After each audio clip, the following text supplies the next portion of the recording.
1. Hello and welcome to the Brick Cave Media podcast. My name is Bill. I have lapped crazy and I'm reapproaching sanity. I am the author of, 50 fucking books on Brick Cave. All of them. Every one of them.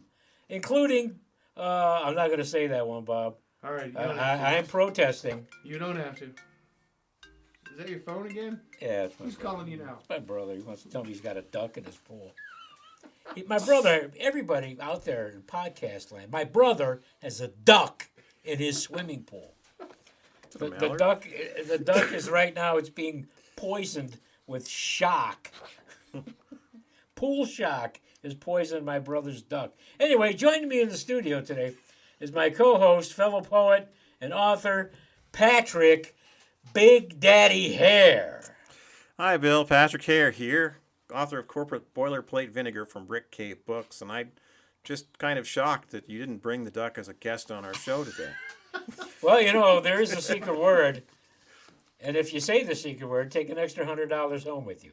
It's a simple word, something you always have around the house. Thank you. Quicklime. Zip ties. Oh, Zip ties. Who's our next contestant, Fenneman? Well, This episode's going right. Fenneman. yes, and I'm supposed to say the Brick Cave podcast is brought to you by the BC Book Club, Brick Cave Media's community portal for readers that love Brick Cave books and authors. See, it's all one big slush fund. The Brick Cave podcast is connected to the BC Book Club, which launders its money through Brick Cave Media's community portal. All this goes through a big bank in the Cayman Islands, and it goes into Ireland. And it comes back as cryptocurrency. Exactly. It comes back as cryptocurrency, sold as NFTs. Bob is just making banks of money off of us. Let's rescue him. Well, this whole war, Russian war, is being funded by cryptocurrency.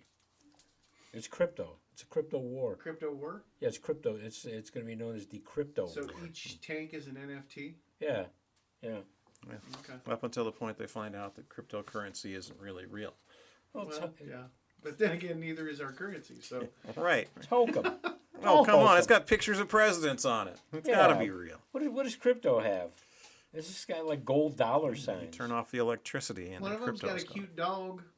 It's got a dog on it? Dogecoin. What is it, like Dogecoin, Monopoly yeah. money? It's a cute dog. Yeah, which was worthless until it wasn't worthless. Well, they should So if put you bought it when it dogs was on our worthless, you're currency. rich. Like the 20, we have a beagle on the 20. That's it. There it is. Yes, ladies and beagle. gentlemen, this podcast is fungible. Funge. For those of you who listen week to week. Crypto kitten picture currency. There it is. Last month we There were it is. non-fungible.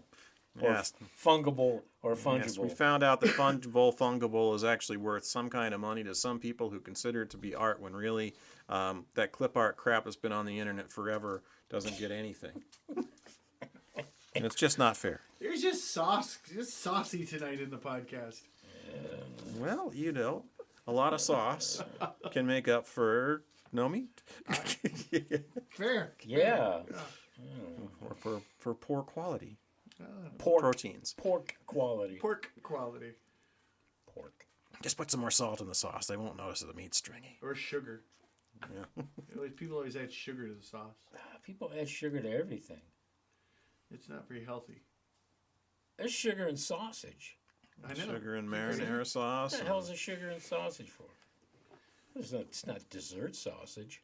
I think you just got a Maple wonderful sausage? new idea. I put sugar. I don't even put sugar in my coffee, people. We've got the savory sausage, but what about the sweet sausage? There's a Yeah. whole line. Okay. The let's Hillshire have Farms could be putting strawberries and grapes Hillshire and Farms. some There it maple is. sausage. them and came Jimmy out. Dean. If you ever finds Big Bad John at the bottom of that mine where he left him. Yeah. I always want to get that big chub of Jimmy Dean. Just boil it in that chub. And then peel it out of there, and you just have a Dean log. That's called sous vide, by the way. Yeah, sous vide. I'll sous vide that son of a... Yeah, well, not to mention, you could just, clip the end and, just pour out the grease part Yeah, of it I'm first. I'm sure it'll probably burst. Make candles or something like that. Grease. You make crayons out of it. Do they make crayons out of that? Get out of here. Make soap out of it. Oh. Well, It's sausage soap. Oh. This, hey, my hands That's smell like breakfast. That's that old world smell. no fillers. Is that sugar? It's the good Hey, stuff. this It's not soap, that. this soap is delicious. Is that sugar? It tastes, it tastes like Sugared Big sausage. Bad John. Dink. Ka-bling. Hey, who's got a poem? Yes, at the bottom of this poet lies a brave, brave man. As a big, big man. Big John. All right. Well, Big in other John. current events, things are in town, so it's my job to tell you about them. This Renaissance festival has really gone off the rails.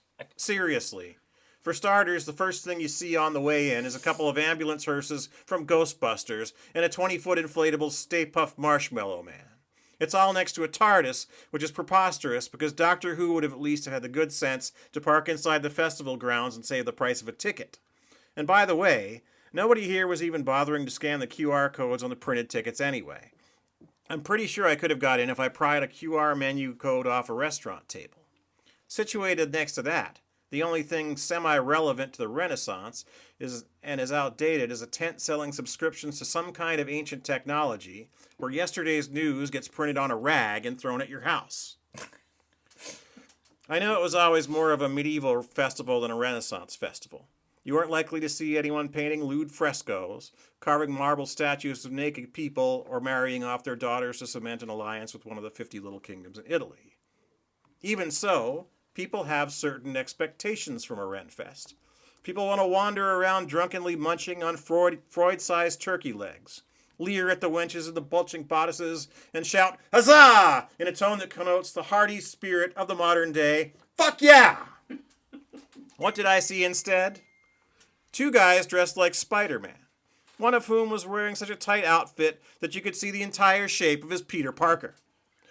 There were people in Star Trek outfits pretending to be time travelers, which is not only very unoriginal, but highly non-canon, because a true Trek time traveler's respect of the temporal prime directive would have at least had them dressed to blend in with the populace before finding novel ways to bang them, and then create some kind of paradox where they're their own ancestors. At this point, the whole premise should just be scrapped, and the thing should be the outdoor anachronistic fictional character cosplay clustercon. We might as well run with the pattern started by the nerd culture appropriating Chernobyl, formerly known as the Big Bang Theory. Everyone can trot out their Halloween costumes and watch Captain Kirk fight in an arena against women in silvery spandex bikinis. You can check the results in the newspaper. They sell on your way out to the parking lot. Ooh. Something tells me someone went to the Renaissance Festival. Really? Ghostbuster shit there? Ghostbusters stuff. What do they think? Was it Comic-Con? It's turning into that. They're theming the weekends now. Oh, my God. Yeah, every weekend's got a theme. Well, this weekend, you know what the theme is this weekend? No bill. Well, they won't miss you. The line was ridiculous. No, they won't miss me. Normally you just walk right in, but the line stretched out of the parking lot and curved around a couple times. And there was a guy dressed as the Pope, one of those old popes, not new Pope. Not Francis. Big tall hat Pope, and he was Gregory. he was basically bossing around the people to curve the line and move it around and twist it and stuff like that. So it was Checking them for birth control too. No, it was weird. The line was a quarter mile long. No condoms. No birth control. Hey. Oh, Yeah, but it was surreal, and of course there was actually so many people there that it was hard to get anything. I mean, you can't even the line for alcohol was long. You could only buy one drink per person standing in line, which means you couldn't multitask and have one person get the food and one person get the drinks. Oh, that's.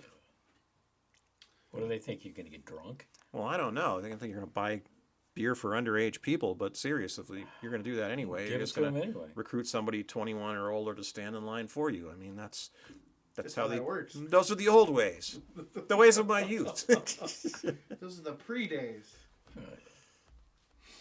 All right, Bill. Yeah.